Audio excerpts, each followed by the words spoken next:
지역에서는 여러분 굉장히 많은 그 이야기가 오고 갈 수가 있습니다. 근데 일단 이준석이 대변인 인선, 뭐 황보 승희, 그 다음에 사무총장은 한기호 의원, 그 다음에 정책의장은 김도흡 의원, 뭐 그리고 여의도 연구원장은 그 지상욱으로 그대로 이제 일단 위임으로 가는 것 같습니다.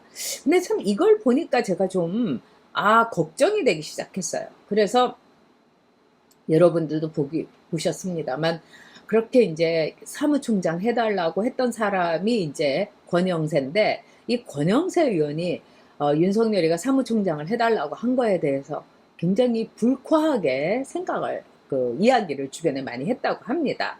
그리고 윤석열이 그야말로 해주세요, 해주세요, 해주세요 했는데 끝까지 이제 안 해주는 걸로 했다고 그러는데 자 여러분이 이제 권영세 의원 아실 거예요. 꽤 이제 오랫동안 정치를 했었고요. 그 다음에 저는 좀 잘 압니다. 제가 그 영등포 갑이었어요.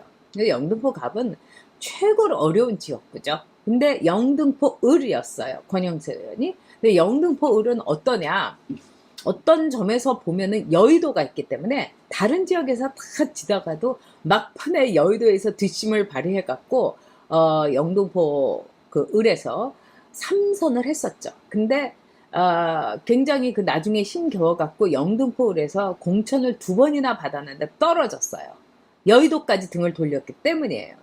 그래서 또 이제 황교안하고의 그 여러 가지 연줄로 해가지고 용산에서 나와서 이번에 당선돼서 부활을 한 사람입니다. 이분이에요. 그러니까 아주 단정하고 포마드 쫙 발라가지고 이렇게 다니고 그 다음에 옷을 아주 잘 입습니다. 그러니까 아주 패셔니스타예요. 그 다음에 이 구두도 아주 좋은 구두 신고 다니고 그러니까 페라가모보다도 더 좋은 구두 신고 다닐 거예요. 자 그런데 제가 이렇게 볼 때 이 윤석열에 대해서 권영세 의원이 좀 도와줬으면 했었어요, 저는. 그리고 이제 그 권영세 의원이 윤석열의 그 뜻을 받아서 사무총장을 했다 하면은 저도 제가 그동안 권영세 의원한테 섭섭하게 한 거 참 미안하다 뭐 이렇게도 얘기하고 왜냐면 우리가 서울시당 위원장 선거에서 붙었거든요.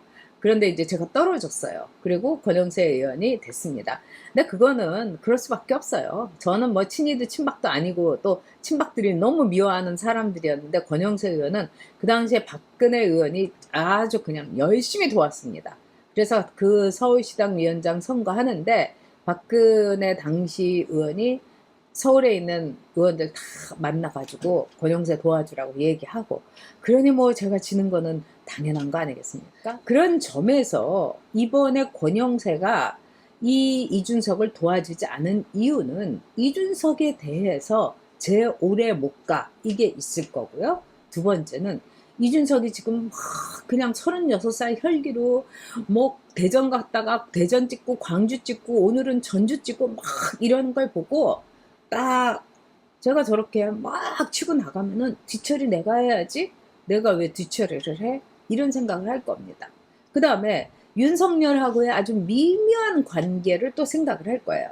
지금 이제 권성동은 윤석열하고 굉장히 밀접해요. 지금 아마 국힘에서 윤석열하고 제일 밀접한 의원을 이렇게 보자면은 정진석과 권성동이에요.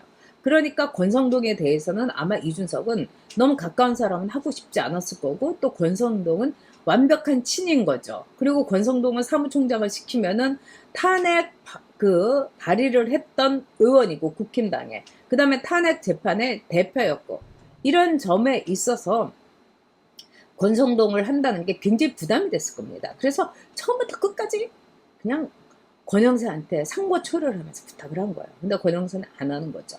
왜 권영세는 여러 가지를 따진 거죠. 이준석이 저렇게 하다가 나중에 또 윤석열이 되면은 또 이준석하고 막 갈라지고 그러면 내가 괜히 사무총장 하다가 저 어린애 뒤치다거리 하다가 나 돌맞아 이런 생각이 있었을 거예요. 그래서 한기호 사무총장에다가 김도읍 정책의장으로 갔는데 저는 뭐 김도읍 정책의장은 괜찮다고 봅니다. 아주 송곳이고 뾰족하고 또 이분이 법리 찾아가지고 정책의장 아주 깔끔하게 할 거예요. 근데 이제 한기호 의원의 경우는 이분의 지역구에서는 굉장히 반응도 좋고 근데 이분은 그냥 뼛속 깊이 군인이에요. 그러니까 군인 마인드고 약간 꼰대가 아니라 아주 많이 꼰대예요. 그러니까 뭐 윤석열이 아니라 이준석이가 너무나 이제 풋풋하니까 꼰대스러운 사무총장도 좋긴 하지만 뭔가 조금 그림을 윤석열이가 원하던 그림은 이준석이가 원하던 그림은 아니었던 거죠. 그런 점에서 좀 도와주면 어떤가 이런 생각이 듭니다. 그리고 제 개인적으로 볼 때는 이 이준석이 꽤 저는요, 엎어지거나 넘어지거나 뭐 그럴 가능성은 없다고 봅니다. 그 이유는 뭐냐? 제가 이준석을 꽤 잘 아는 사람한테 그냥 저도 이준석에 대해서는 그동안 불화했던 배신자 논밖에 없지 뭐 그렇게 잘 알지를 못하니까요. 요즘은 이제 공부를 하려고 노력을 하고 있습니다. 근데 이준석에 대해서 몇 가지를 얘기하는데 일단 이준석이 굉장히 자기가 원칙주의자라는 거예요. 근데 저한테 얘기해준 이분도 원칙도 보통 원칙이 아니에요. 그래서 걔는 원칙대로 간다.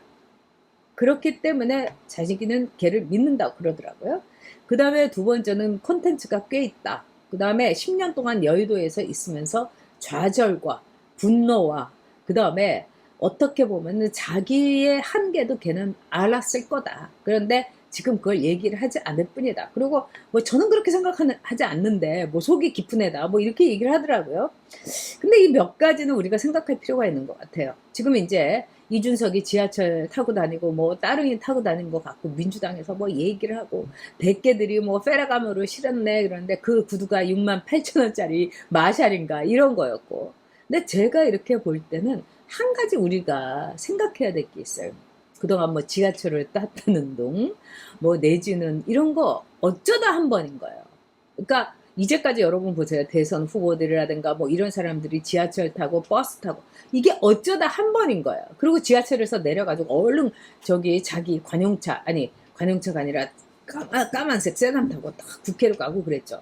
근데 이준석은 꾸준히 그 지난 10년 동안 지하철을 타고 있었던 거예요.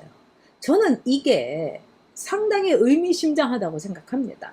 그리고 지금도 타고 있고 그리고 제가 보기에는 역시 젊은 애가 체력이 좋은 거. 뭐 얀센 맞았다고 그러는데 그래도 쉬지도 못하고 막 빨빨거리고 막 다니잖아요. 몽골 기병같이 즉 속도의 이 정치를 한다는 거. 이거는 야당으로서는 굉장히 플러스 되는 겁니다. 그래서 저는 이준석이 그렇게 쉽게 이렇게 엎어지거나 넘어지거나 이러지 않을 거라고 생각합니다. 많은 분들이 물가에 내놓은 애 같다 이런 말씀 하세요. 저도 그런 측면이 있다고 생각합니다. 근데 우리가 어른으로서 애가 물가에 있으면은 야야야 일로 와라 이쪽에 있어 이러면서 같이 지켜주기도 하고 그 다음에 애가 넘어지면은 남의 집에 넘어지면 얼른 가서 이 부모라면은 걔 막 이렇게 세워주면서 야 너 무릎 까지지 않았니 이런 거 아니겠어요? 그래서 저는 그냥 언제 넘어지나 저것이 언제 돌불에 부딪히나 저것이 언제 날아가나 이러지 말고 넘어지면은 이렇게 세워주고 야 저쪽에 돌이 있으니까 그쪽으로 가지 말고 일로 가라 이렇게 얘기도 해주는 게 어른이 아닌가.